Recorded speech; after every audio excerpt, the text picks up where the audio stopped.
నమస్తే, welcome to hash tag U. నేను మీ Rajesh. CM Revanth Reddy IAS IPS అధికారులకు ప్రభుత్వంలో ఉన్నటువంటి అందరూ కూడా చురకలు అంటించారు. ఏసీ గదులు వదిలిపెట్టి ఖచ్చితంగా క్షేత్రస్థాయిలో ప్రజలతో మమేకం కావాలంటూ కూడా ఆయన క్లాస్ పీకినట్టుగా స్పష్టంగా తెలుస్తుంది. సో ఇందుకు అసలు రేవంత్ రెడ్డి చేసినటువంటి కామెంట్ ఏంటి, ఎందుకు అధికారులకు చురకలు అంటించారో మాట్లాడదాం. మనతో పాటు సీనియర్ విశ్లేషకులు జర్నలిస్ట్ గా ఉన్నటువంటి జకీర్ గారు మనతో పాటు జాయిన్ అవుతున్నారు. సార్ నమస్తే. సార్, సీఎం రేవంత్ రెడ్డి గతంలో కూడా ఇలాంటి స్టేట్మెంట్ చేశాడు. ఐఏఎస్ ఐపీఎస్ లో అధికారులకు సంబంధించిన సమావేశాలు కూడా గతంలో ఇట్లాంటి వ్యాఖ్యలు చేశారు. ఇప్పుడు తాజాగా కూడా ఆయన ఏసీ గదులు వదలాలి, ఖచ్చితంగా ప్రజల్లో మమేకం కావాలి, మీరు క్షేత్రస్థాయిలో ఉండాలి అని ఆయన కొంత క్లాస్ పీకినట్టుగా తెలుస్తుంది. అసలు ఏ ఉద్దేశంలో, ఏ కాంటెక్స్ట్ ఆయన వ్యాఖ్యలు చేశారు, ఎందుకు అంటే ఎట్లా? ముఖ్యమంత్రి రేవంత్ రెడ్డి లైఫ్ ఆఫ్ ఏ కర్మయోగి అనే ఒక పుస్తకాన్ని, అంటే ఒక రిటైర్డ్ ఐఏఎస్ అధికారి రాసిన పుస్తకాన్ని రిలీజ్ చేస్తున్న సందర్భంగా ఆయన చేసిన వ్యాఖ్యలు ఇప్పుడు కొంత వివాదానికి దారితీశాయి. ఆ వ్యాఖ్యల సారాంశం ఏంటంటే, జనరల్గానే ఐఏఎస్ ఐపీఎస్ అధికారులు, అంటే పర్టికులర్గా సివిల్ సర్వీసెస్ ఆఫీసర్స్ అందరూ కూడా వాళ్ళు ఉన్న చోటు నుంచి కదలట్లేదు, అంటే పర్టికులర్గా ఏసీ గదుల్లో నుంచి వాళ్ళు కదలట్లేదు అనేది ఆయన సారాంశం అండి. ఇది ఆయన చాలా సందర్భాల్లో, అంటే వాళ్ళ సమావేశాలు, కలెక్టర్ల సమావేశాల్లో కూడా ఈ విషయాన్ని ఆయన చెప్పాడు. వాళ్ళను అప్పీల్ చేశాడు, వెళ్ళమని కోరాడు.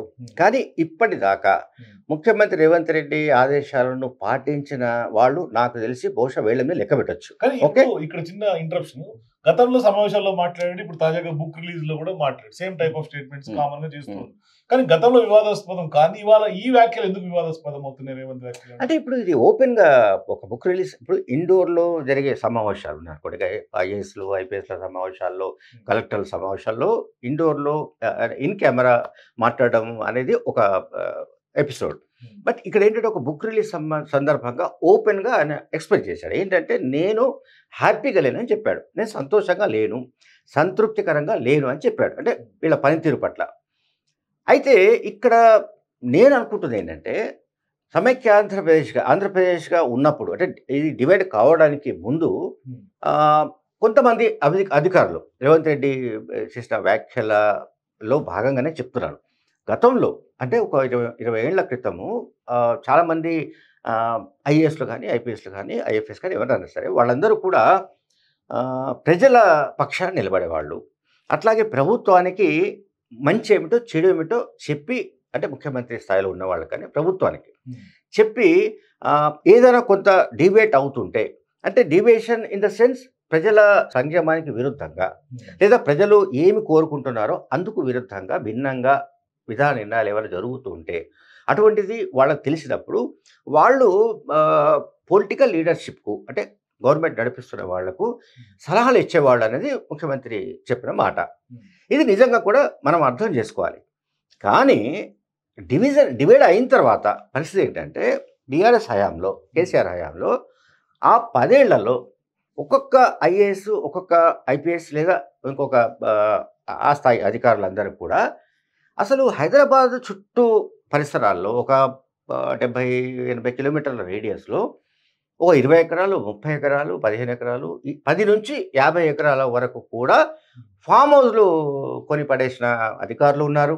అండ్ ఇంకా చెప్పాలంటే ఇంకా చాలా కరప్షన్కు పాల్పడ్డ వాళ్ళు ఉన్నారు. ఎందుకు అదంతా జరిగింది అంటే, నేను రేవంత్ రెడ్డి వ్యాఖ్యలు చెప్తున్నాను. రేవంత్ రెడ్డి చేసింది ఏమిటి, మనము ఒక తప్పు చేయమంటే ఇవాళ అధికారులు 3 తప్పులు చేయడానికి సిద్ధంగా ఉన్నారని చెప్పాడు. ఓకే, సో ఆ 10 years జరిగిందంతా అదే. యాక్చువల్గా ఆయన కేసీఆర్ హయాం గురించి చెప్పలేదు, కానీ నేను చెప్తున్నాను ఓపెన్గా, కేసీఆర్ హయాంలో జరిగిన భూ కుంభకోణాలనండి, లేకుంటే మైనింగ్ స్కామ్, శాండ్ వగేరా ఇటువంటి స్కామ్స్ అనండి, వీటన్నింటిలో కూడా వీళ్ళ పాత్ర ఉంది, అఫీషియల్స్ పాత్ర ఉంది. ఎందుకు అఫీషియల్స్ పాత్ర ఉందంటే, ఇప్పుడు జనరల్గా కొన్ని సామెతలు ఉంటాయి పాతవి, వాటి ప్రకారం కూడా ఏంటంటే, పొలిటికల్ లీడర్షిప్ ఏదైతే ప్రభుత్వాన్ని నడిపిస్తూ ఉంటుందో ఆ లీడర్షిప్ కనుక కరప్షన్ని ఎంకరేజ్ చేస్తూ ఉంటే, లేదా స్వయంగా గవర్నమెంట్లో ఉన్న వాళ్ళే కరప్టెడ్గా మారి ఉంటే, సో దాని ఎఫెక్ట్ కంపల్సరీగా వీళ్ళ మీద పడుతుంది. అండ్ వీళ్ళు కూడా కరప్ట్ అయిపోతారు, అందులో అనుమానం ఏమి లేదు. సో అటువంటి పరిస్థితి ఒకటేదో మొత్తం మీద ఆ 10 ఏళ్లలో జరిగింది ఏదో మొత్తం మీద. ఎందుకంటే అందువల్ల చాలామంది అఫీషియల్స్ ఇవాళ ఇరుక్కునే పరిస్థితులు కనిపిస్తున్నాయి.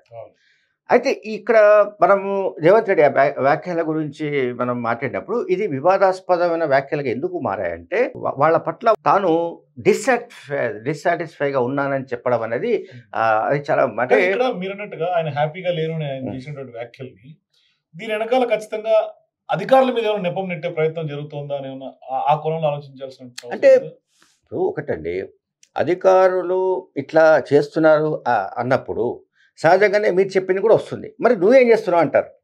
ముఖ్యమంత్రిగా ఉన్నప్పుడు నువ్వు కదా నడపాల్సింది గవర్నమెంట్ని, మీరు కదా నడపాల్సింది, మరి మీరేం చేస్తున్నారు, ఆ అధికారులపైన చర్య తీసుకోవచ్చు కదా అనేది రావచ్చు. సో ఇక్కడ ఏంటంటే ఇంకా ఇది కొత్త గవర్నమెంట్, అంటే 14-15 నెలలే అవుతుంది. సో ఇంకొక 1 year అయితే తప్ప అసలు అఫీషియల్ మెషినరీ అంతా కూడా ఏం జరిగిందంటే యాక్చువల్గా గతంలో అంటే కాంగ్రెస్ పార్టీ అధికారంలోకి రావడానికి ముందు వాళ్ళందరూ కూడా చాలా ఆరాంగా జీవించారండి, రిలాక్స్గా జీవించారు. నేను చెప్పాను ఇంతకుముందు. సో బీఆర్ఎస్ పార్టీ మనండి కేసీఆర్ పార్టీకి సంబంధించిన నాయకులు ఏం చెప్తే చేశారు. వాళ్ళు చేసిన అనేక నేరాలకు వీళ్ళు కూడా సాక్షులో లేకుంటే వీళ్ళు భాగస్వాములో కూడా అయ్యారు. ఇవన్నీ జరిగాయి. వీటికి సంబంధించిన చాలా ఆరోపణలు వస్తున్నాయి, ఇప్పుడు బయటకు వస్తున్నాయి, చాలా విషయాలు బయటకు వస్తున్నాయి. ఇప్పుడు ఏంటంటే రేవంత్ రెడ్డి మీరు ఏసీ గదుల్లో కూర్చోకూడదు, ప్రజల్లోకి వెళ్ళాలి అంటే ఎవడు సిద్ధంగా, ఎవడు పోవడానికి సిద్ధంగా ఉన్నట్టు ఎప్పుడు ఏఎస్ ఆఫీసర్ పోవడానికి సిద్ధంగా. ఎందుకంటే ఒక రకమైన ఎగ్జిక్యూటివ్ ఆఫీసర్స్ అంటాం కదా వీళ్ళది. అంటే గవర్నమెంట్ ఒక డిసిషన్ తీసుకుంటుంది, దాన్ని ఎగ్జిక్యూట్ చేసే డిపార్ట్మెంట్ ఇది, అదే ఆఫీసర్స్ అంతా కూడా. అటువంటిప్పుడు వాళ్ళు ఇప్పటిదాకా మేము ఇంత కాలు మీద కాలేసుకొని హాయిగా ప్రశాంతంగా జీవించాము, ఇంకా పైగా కొన్ని ఫామ్ హౌస్లు కొట్టి పారేసాము, లేకుంటే ఇంకో రకంగా ఢిల్లీలో ఇళ్ళు సంపాదించాము, లేకుంటే ఫలానా చోట ఫలానా సంపద పోగు చేసుకున్నాము, ఇప్పుడు ఏమిటి మాకు కష్టాలు అనుకునే రకాలు ఉన్నాయి. ఇప్పుడు చాలామంది ఉన్నారు, సీనియర్లు చాలామంది ఐఏఎస్లు అటువంటి పనిలో ఉన్నారు, అటువంటి బాధలు ఉంటారు. ఇప్పుడు వాళ్ళు ప్రజల్లోకి వెళ్ళాలంటే గతంలో ఎప్పుడో ఎస్ఆర్ శంకరన్ లాంటి ఐఏఎస్ ఆఫీసర్స్ తప్ప మనకు చెప్పుకోదగిన వాళ్ళు ఇప్పుడెవరు కనిపించట్లేదు. పైగా రేవంత్ రెడ్డి చెప్పినట్టు ఒకవేళ ఇప్పుడు హైడ్రా కావచ్చు, మూసీ బ్యూటిఫికేషన్ కావచ్చు, లేకుంటే మరొకటి ఇప్పుడు కులగణన లాంటి ఇష్యూ కావచ్చు, ఏదైనా ఒక పాలసీ గవర్నమెంట్ తీసుకుంటున్నప్పుడు దాంట్లో ఉన్న మంచి చెడుల్ని నిజంగా చెప్పవలసిన వాళ్ళు వీళ్ళే, ఎవరు ఐఏఎస్లో చెప్పాలి. సో చెప్పట్లేదు అంటే అర్థం ఏంటి? ఒకటి అయితే రేవంత్ రెడ్డి ప్రభుత్వానికి వాళ్ళు ఇండైరెక్ట్గా సహాయ నిరాకరణ చేస్తున్నారండి, ఇది నేను చెప్పదలుచుకుంది. ఒకటి ఇండైరెక్ట్ సహాయ నిరాకరణ చేస్తున్నారు, లేదా వాళ్ళలో చాలా మందికి ఏంటంటే మళ్ళీ కేసీఆర్ వస్తాడు, ఇప్పుడు మళ్ళీ కేటీఆర్ ముఖ్యమంత్రిగా వచ్చేసే అవకాశం ఉంది, ఇది ఈ టెంపరీ ఫేజ్, ఇది ఈ కాంగ్రెస్ పార్టీ గవర్నమెంట్ ఎంతో కాలం ఉండదు అని కూడా వాళ్ళలో ఏమైనా మనసులో ఉండొచ్చు, చెప్పలేము. అందుకని చాలామంది ఐఏఎస్లు లేదా ఆఫీసర్స్ వాళ్ళు మంత్రులు చెప్పింది కూడా వినని పరిస్థితి ఉంది. అట్లాగే వాళ్ళు ఇంకా కూడా వాళ్ళ మైండ్ సెట్ వాళ్ళది అటు ఫిక్స్ అయిపోయి ఉన్నారు వాళ్ళు. అంటే ఆ మేరకు వాళ్ళకు బహుశా కేటీఆర్ ఉప్పు, అంటే ఇప్పుడు అన్నపూర్ణ సాల్ట్, ఇంకొక సాల్ట్ అంటారు, అట్లా కేటీఆర్ సాల్ట్, కేసీఆర్ సాల్ట్ తిన్న వాళ్ళు చాలామంది ఉన్నారు. అందులో వాళ్ళకి ఏంటంటే ఆ ఉప్పు తిన్న అది ఉంటుంది కదండి, అది పాపం అది పోవట్లేదు వాళ్ళకు. అది కూడా ఒక కారణమే ఉండాలి, లేకపోతే అంత డైరెక్ట్గా అటాక్ చేస్తాడని నేను కూడా అనుకోలేదు. అంటే ప్రెస్లో నేను పేపర్లో చదివినప్పుడు నేను వీడియో చూడలేదు, పేపర్లో చాలా క్లియర్గా వచ్చింది. అంటే నేను సంతృప్తికరంగా లేను అని ముఖ్యమంత్రి అధికారుల పైన అటువంటి వ్యాఖ్యలు చేయడం అంటే చాలా తీవ్రమైన విషయం, ఇది వివాదాస్పద విషయం కాదు, తీవ్రమైన విషయం. అంటే అధికారులు తమ ప్రవర్తనను మార్చుకోవాలి, తక్షణం మార్చుకోవాలి. ముఖ్యమంత్రి ఏదైతే చెబుతున్నాడో దాంట్లోంచి పాజిటివ్ పాయింట్స్ తీసుకొని ఆ మేరకు నిజంగా కూడా ప్రజలకు వెళ్ళాల్సిన అవసరం ఉంది. ఇప్పుడు చాలా వార్తలు మనం చదువుతున్నామండి, ఫలానా రెసిడెన్షియల్ స్కూల్లో నీళ్లు లేవు అనో, ఫలానా రెసిడెన్షియల్ స్కూల్లో ఎవరో ఆత్మహత్య చేసుకున్నారనో, ఫలానా చోట ఇంకేదో జరుగుతుందనో, సంథింగ్ రకరకాల. సో ఆ జిల్లాలకు సంబంధించిన ఆ ప్రాంతాలకు సంబంధించిన అధికారులు ఏం చేస్తున్నట్టు? సో ప్రతి సందర్భంలో కన్సర్న్ మంత్రి అక్కడికి ఇమీడియట్గా వెళ్ళడానికి సాధ్యం కాకపోవచ్చు, లేదా ముఖ్యమంత్రి వెళ్ళడం సాధ్యం కాకపోవచ్చు, అన్లెస్ అది పెద్ద ఇష్యూ అయితే తప్ప. అటువంటిప్పుడు దాన్ని మానిటర్ చేయాల్సిన వాళ్ళు కానీ, సూపర్వైజ్ చేయాల్సిన వాళ్ళు కానీ, లేదా అక్కడ ఉన్న పరిస్థితి చక్కదిద్దగలిగిన వాళ్ళు కానీ, చక్కదిద్దాల్సిన బాధ్యత ఉన్న వాళ్ళు ఎవరంటే అఫీషియల్సే. అఫీషియల్స్ ఎందుకు ఇట్లా అంటే రేవంత్ రెడ్డి ఏదైతే ఇంత వేగంగా అయితే పని చేయాలని అనుకుంటున్నాడో అంత వేగంగా వీళ్ళు పని చేయలేకపోవడం, లేకుంటే ఆయన స్పీడ్ వీళ్ళు అందుకోకపోవడం, ఇది కాకుండా మళ్ళా ఆయన సంతృప్తికరంగా లేని ప్రవర్తన.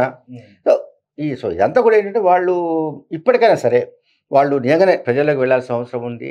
తక్షణం ప్రజల ఇష్యూస్ ఏమున్నాయి ఏంటి తెలుసుకొని వాటిని అప్పటికప్పుడు పరిష్కరించవలసిన బాధ్యత అనండి, లేదంటే వాళ్ళకున్న రెస్పాన్సిబిలిటీ అదే కదా. సో ఇవన్నీ చేయాల్సిన అవసరం అయితే ఉంది. Thank you sir. సో ఇది ఖచ్చితంగా అధికారులు ఎక్కడైనా మారాలి. ఇంకా కేటీఆర్ ఉప్పు తిన్నలాగా వాళ్ళ ఒక మైండ్ సెట్ లో ఒక ఫోబియాలో ఉండిపోయారు, అది కరెక్ట్ కాదు. ఖచ్చితంగా ప్రభుత్వానికి అధికారులు అందరూ కూడా సహకరించాలని కూడా జగీర్ గారు చెప్తారు. సో మీరు కూడా ప్రభుత్వానికి అధికారులు ఎందుకు సహకరించారు అనుకుంటారో మీ అభిప్రాయాల కింద కామెంట్స్ తెలియజేయండి. For more videos please watch #.